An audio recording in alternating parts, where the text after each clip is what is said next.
രുദ്രാക്ഷം പുറമേ പ്രകടിപ്പിക്കാത്ത പ്രകൃതമാണെങ്കിലും അർജുൻ്റെ ഉള്ളിൽ അവൻ്റെ അച്ഛനോടുള്ള സ്നേഹത്തിൻ്റെ ആഴം അതെത്രത്തോളമാണെന്ന് പ്രദീപും രേഷ്മയും കൂടി ഇരുന്ന് പറയുകയാണ്. സത്യം കേട്ടോ, ഞാനും ഓർക്കുമായിരുന്നു അർജുൻ്റെ ആ സ്നേഹം. ഇന്ദ്രേട്ടനും സ്റ്റെല്ലയും എത്ര ലക്കിയാണല്ലേ. രേഷ്മ പറഞ്ഞതും പ്രദീപ് തലകുലുക്കി. ചിമ്മു പറഞ്ഞു അച്ഛൻ്റെ വിവരം അറിഞ്ഞപ്പോൾ മുതൽ അർജുന് സങ്കടമായിരുന്നുവെന്ന്. വണ്ടി പോലും ഓടിക്കാൻ വയ്യായിരുന്നു. അതുകൊണ്ടാണല്ലോ ഇടയ്ക്കൊക്കെ ഞാൻ വിളിച്ച് സംസാരിച്ചത്. അങ്ങനെ രണ്ടാളും സംസാരിച്ചിരുന്നപ്പോൾ ചിമ്മു അച്ഛൻ്റെ അമ്മയുടെ അരികിലേക്ക് വന്നു. അച്ഛാ, നമുക്ക് ഫുഡ് കഴിച്ചിട്ട് വരാം, ഏട്ടൻ വിളിക്കുന്നുണ്ട് കേട്ടോ, ക്യാൻറ്റീനിൽ പോയി നോക്കാം. നിങ്ങൾ പോയിട്ട് വാ മക്കളെ, നേരം ഇത്രയായില്ലേ, ഞങ്ങൾക്കിനിയൊന്നും വേണമെന്നില്ല അല്ലേ രേഷ്മി? പ്രദീപ് ഭാര്യയെ നോക്കി പറഞ്ഞു. ഏയ്, അതൊന്നും പറ്റില്ല. രണ്ടാളും വന്നേ, നമുക്ക് എല്ലാവർക്കും കൂടി ഒരുമിച്ച് പോയി കഴിക്കാം.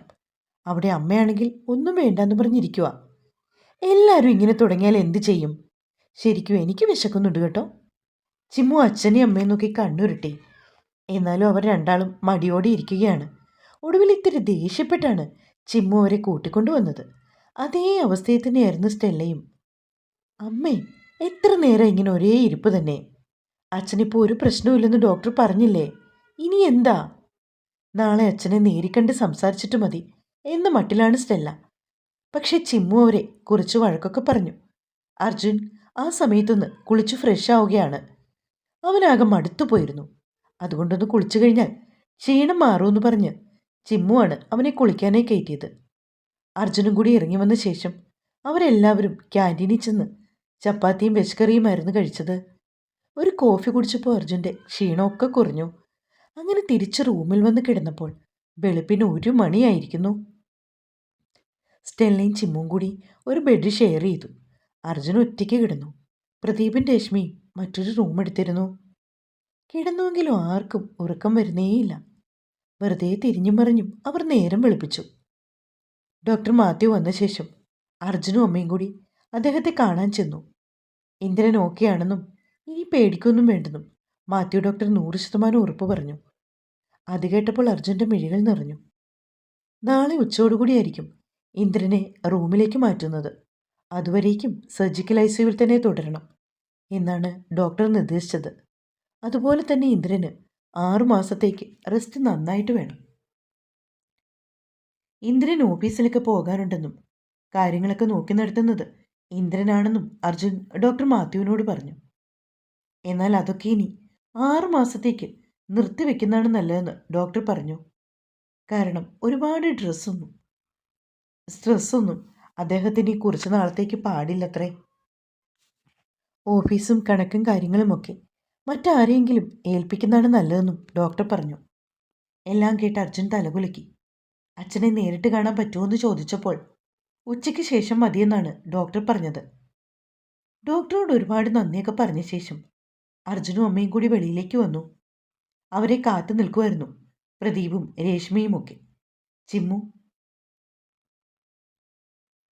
അർജുൻ ഡോർ തുറന്നിറങ്ങിയതും അവൻ്റെ അരികിലേക്ക് ഓടിച്ചെന്നു. അച്ഛന് കുഴപ്പമൊന്നുമില്ലെന്ന് ഡോക്ടർ പറഞ്ഞ വിവരങ്ങളൊക്കെ അർജുൻ അവരോടൊക്കെ അറിയിച്ചു. അപ്പോഴേക്കും ശ്രീദേവിയും അനൂജും എത്തി. 6 മാസത്തേക്ക് അച്ഛന് പരിപൂർണ റെസ്റ്റാണ് ഡോക്ടർ നിർദ്ദേശിച്ചതെന്ന് അർജുൻ എല്ലാവരോടും പറഞ്ഞു. ഇനിയിപ്പോൾ ഓഫീസിലെ കാര്യങ്ങളൊക്കെ മോൻ നോക്കി നടത്തും, അല്ലാണ്ട് മുന്നോട്ടെങ്ങനെയാണ്? മനോജ് ചോദിച്ചതും അർജുൻ എന്തൊക്കെയോ തീരുമാനങ്ങൾ എടുത്ത മട്ടിൽ തലകുലുക്കി. അപ്പോഴേക്കും അർജുൻ്റെ ഫോണിൽ ആരോ വിളിച്ചു. എടുത്തു നോക്കിയതും കോളേജിൽ നിന്നായിരുന്നു. അവൻ കോൾ അറ്റൻഡ് ചെയ്തുകൊണ്ട് ഇത്തിരി മാറിപ്പോയി. പ്രിൻസിപ്പളായിരുന്നു വിളിച്ചത്. അവൻ സാറിനോട് കാര്യങ്ങളൊക്കെ പറഞ്ഞു. അപ്പോൾ ഉടനെ ഇനി കോളേജിലേക്ക് തിരികെ വരാൻ സാധിക്കില്ലായിരിക്കും അല്ലേ? ഇല്ല സാർ, ഇവിടെ അമ്മ മാത്രമേ ഉള്ളൂ. ഞാൻ അങ്ങോട്ടേക്ക് പോന്നാൽ ഇവിടുത്തെ കാര്യങ്ങളൊക്കെ താറുമാറാകും. അതുകൊണ്ട് ഞാൻ എൻ്റെ ജോലി റിസൈൻ ചെയ്യുവാണ്. എന്നിട്ട് കമ്പനിയിലെ കാര്യങ്ങളൊക്കെ ഏറ്റെടുക്കാനാണ് ഞാനിപ്പോൾ തീരുമാനിച്ചിരിക്കുന്നത്. ഗുഡ്. അപ്പോൾ വൈഫിൻ്റെ TCയും മറ്റും?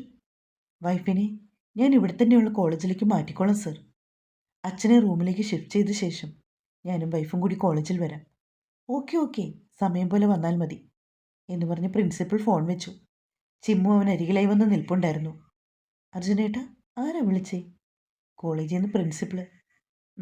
ഏട്ടൻ എന്തു പറഞ്ഞു? ഇനിയിപ്പോൾ കോളേജിലേക്ക് പോയി കുട്ടികളെ പഠിപ്പിക്കാനൊന്നും പറ്റില്ലല്ലോ. ഞാനതുകൊണ്ട് ജോലി വേണ്ടെന്ന് വെക്കുവാണ്. അതെ, അതാണ് നല്ലത്. അമ്മയെ ഒറ്റയ്ക്കാക്കിയിട്ട് നമുക്ക് എവിടേക്കും പോകാൻ പറ്റില്ല. ഇപ്പോൾ തന്നെ നമ്മൾ രണ്ടാളും ഇല്ലാഞ്ഞുകൊണ്ടാണ് അമ്മ ഇത്രമാത്രം വിഷമിച്ചു പോയത്. എനിക്കറിയാമേ. ഞാൻ അതുകൊണ്ടിനി ഇവരെ വിട്ട് എവിടേക്കുമില്ല. നമ്മുടെ വീടിനടുത്തുള്ള കോളേജിൽ നിന്നെയും ചേർക്കാം. ഇനിയിപ്പോൾ അധിക നാളത്തെ പഠിത്തമൊന്നും ഇല്ലല്ലോ. അത് മതി. അങ്ങനെ അവർ തമ്മിലൊരു ധാരണയിലായി. അങ്ങനെ ആ ദിവസവും കടന്നുപോയി. അർജുനും ചിമ്മുവും അമ്മയുടെ കൂടെ ഹോസ്പിറ്റലിലായിരുന്നു. വൈകുന്നേരത്തോടെ പ്രദീപും രശ്മിയും മനോജിൻ്റെ വീട്ടിലേക്ക് പോയി. ഹോസ്പിറ്റലിൽ വെറുതെ നിന്നിട്ട് കാര്യമൊന്നുമില്ല. ഇന്ദ്രനെ പുറത്തുനിന്നുള്ള ആർക്കും കാണാനും സാധിക്കില്ല. ക്യാഷ് കളയാനായി ഒരു അഡീഷണൽ റൂമെടുത്ത് അവർക്ക് കൂടി സ്റ്റേ ചെയ്യാമെന്ന് മാത്രമേ ഉള്ളൂ. അതുകൊണ്ട് എല്ലാവരും നിർബന്ധിച്ചവരെ പറഞ്ഞയക്കുമായിരുന്നു. തന്നെയുമല്ല, ഇന്ദ്രനെ റൂമിലേക്ക് മാറ്റിക്കഴിഞ്ഞാൽ സ്റ്റെല്ലയ്ക്ക് മാത്രമേ കൂടെ നിൽക്കാൻ പറ്റുള്ളൂ. പുറത്തുനിന്ന് ആരെയും കാണാനും അനുവദിക്കില്ല. ഇൻഫെക്ഷൻ ഉണ്ടാകാൻ സാധ്യത കൂടുതലായതുകൊണ്ടാണ്. അതുകൊണ്ട് ഇന്നൊരു ദിവസം കൂടി ഇവിടെ നിന്നിട്ട് നാളെ കാലത്തെ അർജുനും ചിമ്മും വീട്ടിലേക്ക് പോകും. അവിടെ നിന്നും കോളേജിൽ പോയിട്ട് എല്ലാവരെയും കണ്ട് യാത്ര പറഞ്ഞ് പോരാനാണ് ഇരുവരുടെയും പ്ലാന്. കുടുംബക്കാരെയൊക്കെ വിളിച്ച് ഇന്ദ്രൻ്റെ വിവരം ചോദിക്കുന്നുണ്ട്. എല്ലായ്പ്പോഴും ആരെങ്കിലുമൊക്കെ വിളിച്ചുകൊണ്ടേയിരിക്കും. ഫോൺ താഴെ വയ്ക്കാൻ നേരമില്ല. അച്ചമ്മയെ ഇന്ദ്രൻ്റെ അച്ഛൻ്റെ വകയിൽ ഒരു കുഞ്ഞമ്മയുടെ വീട്ടിലാക്കിയിട്ടായിരുന്നു വന്നത്. ആദ്യത്തെ ദിവസമൊക്കെ അച്ചമ്മ ഭയങ്കര കരച്ചിലായിരുന്നു. കുഴപ്പമില്ലെന്ന് എല്ലാവരും വിളിച്ചു പറഞ്ഞതാണ് ഒടുവിൽ ആ പാവത്തിനെ ഒന്ന് സമാധാനിപ്പിച്ചത്. ഇന്ദ്രൻ്റെ അമ്മ 4 വർഷം മുൻപ് ക്യാൻസർ വന്ന് മരിച്ചുപോയി. അവസാന നിമിഷമായിരുന്നു ഇന്ദ്രൻ അറിഞ്ഞത്. അമ്മയുടെ കൂടെ നിൽക്കാൻ സാധിക്കാത്തതിൻ്റെ വേദന ഇപ്പോഴും അവനുണ്ട്. എന്നും അവർക്ക് ഇന്ദ്രനോട് വഴക്കും പിണക്കവുമായിരുന്നു.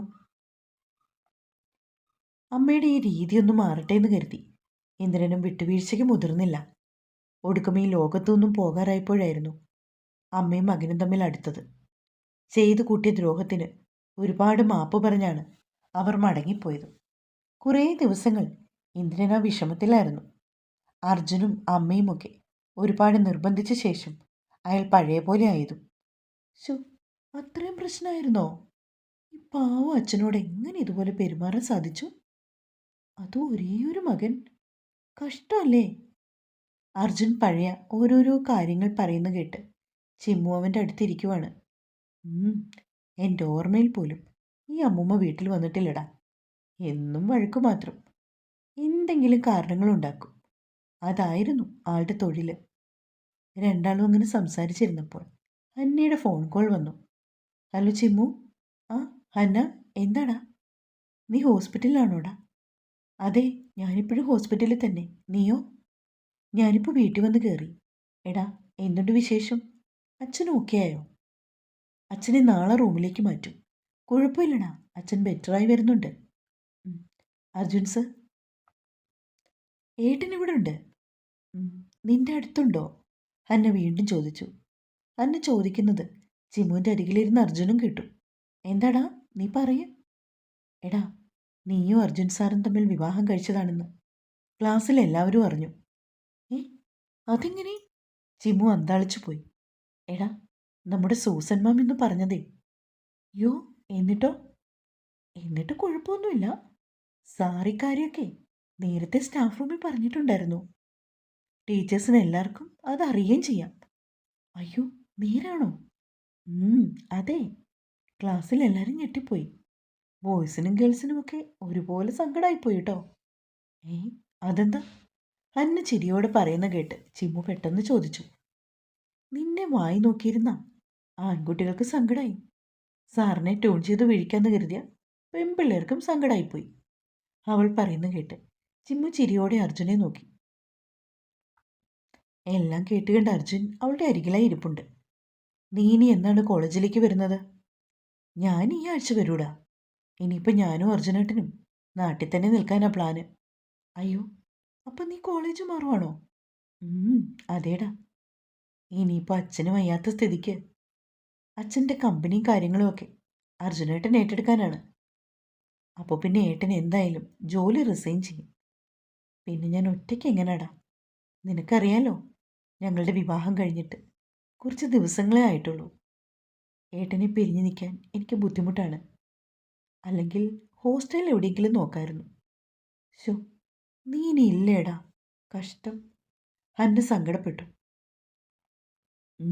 എന്ത് ചെയ്യാനാ, ഇങ്ങനെയൊക്കെ സംഭവിക്കുമെന്ന് ആരും സ്വപ്നത്തെ പോലും കരുതിയില്ലല്ലോടാ. സാറ് ഒരു മകൻ മാത്രമേ ഉള്ളൂ അല്ലേ? ഓ, അതാണ്. അങ്ങനെ കൂട്ടുകാർ രണ്ടുപേരും കുറച്ചു നേരം സംസാരിച്ചു. എന്നിട്ട് ഫോൺ വെച്ചു. ആമി, നിനക്ക് ആ കോളേജിൽ പഠിക്കാൻ ആഗ്രഹമുണ്ടെങ്കിൽ നിന്നോളൂ കേട്ടോ. താമസമൊക്കെ ഞാൻ റെഡിയാക്കി തരാം. വെറുതെ പെണ്ണിൻ്റെ മനസ്സറിയാൻ അർജുനോളോട് ചോദിച്ചു.